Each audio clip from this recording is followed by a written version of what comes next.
एक आदमी पागल हो गया था। पागलपन भी उसका बड़ा अजीब था,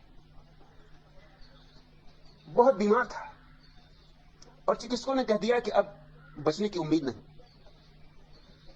परिवार के लोग इकट्ठे हो गए, मित्र परिजन पड़ोसी आ गए,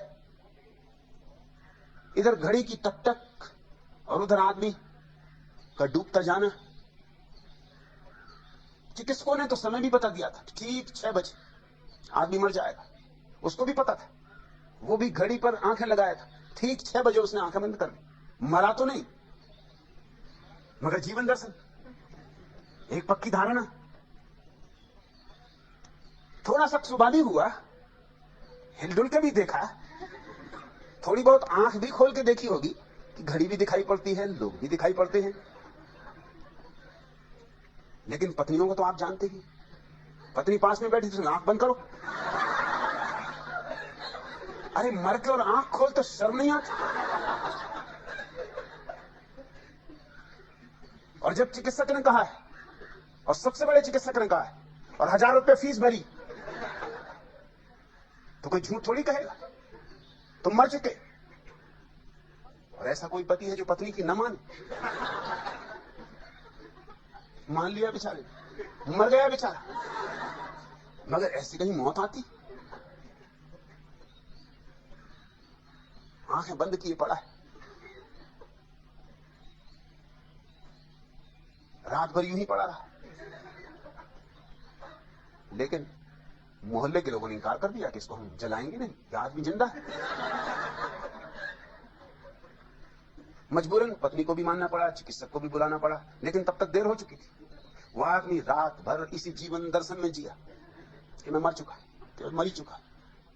सुबह जब चिकित्सक ने कहा कि भाई गणित बैठा नहीं, निदान ठीक नहीं आया, चमत्कार समझो, ईश्वर की अनुकंपा समझो, तुम बच गए, उसने कहा देर हो गई, मैं तो मर चुका, आप किससे बातें कर रहे? चिकित्सक ने कहा तुम जिंदा हो। उस आदमी ने कहा कि आप वहम में, हो सकता है मैं भूत हो गया हूं, प्रेत हो गया हूं। मुझे भी शक होता था पहले, लेकिन अब मुझे पक्का भरोसा आ गया है कि मैं मर चुका हूं। अब एक मुसीबत खड़ी हुई कि इसे कैसे भरोसा दिलाया जाए कि यह आदमी जिंदा है।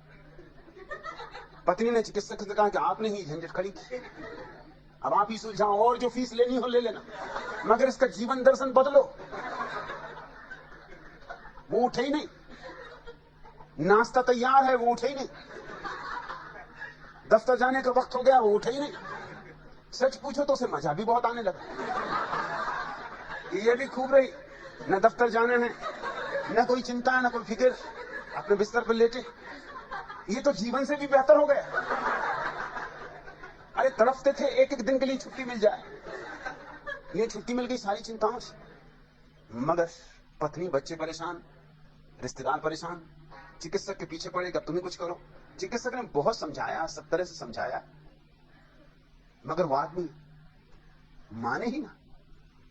आखिर चिकित्सक ने कहा एक काम करो, उठाया उसे, बमुश्किल 4 आदमियों ने सहारा देकर उठाया और कहा कि मैं तुमसे एक बात पूछता हूं, जब आदमी मर जाता है तो अगर उसका हाथ काटो या छुरी से कहीं निशान बनाओ तो खून निकलता है या नहीं?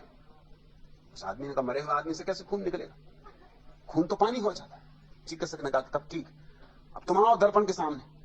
उसको पकड़ के दर्पण के सामने लाया गया, वो तो आते ही नहीं था। वो तो कहा मैं कैसे आऊं? अरे मरे आदमी ने कभी दर्पण देखा, कभी सुना है कोई उल्लेख? मगर पकड़ के लाया गया तो मुर्दा था, तो रुक भी नहीं सकता था, आना पड़ा। चिकित्सक ने उठाया चाकू और उसके हाथ को जरा सा काटा, खून निकलने लगा। दिखाया, देख आईने में, देख हाथ में, देख खून गिर रहा। अब तेरा क्या कहना है? उस आदमी ने कहा कि इससे सिद्ध होता है कि वो धारणा गलत थी कि मरे आदमी में खून नहीं होता है, इससे सिद्ध हो रहा